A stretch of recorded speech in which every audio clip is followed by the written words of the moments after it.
كانوا عايزين يخلوا الحد الأدنى للمرتبات 2700 جنيه.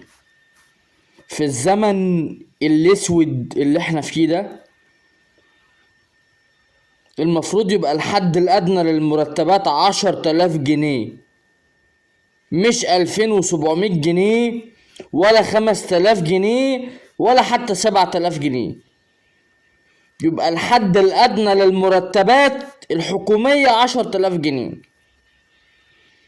والحد الأدنى للمرتبات القطاع الخاص 5000 جنيه. ده المفروض عشان موظف الحكومة ما يمدش ايديه للناس، او بمعنى اصح ما ياخدش رشوة،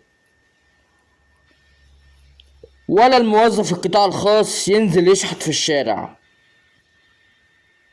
ده المفروض يعني يحصل، وانا عارف ان مفيش حاجة من دي هتحصل، وانا عارف ان الشعب يعني الله يعينه. مش عايز اقول كلمة تزعل حد مني، الله يعينه.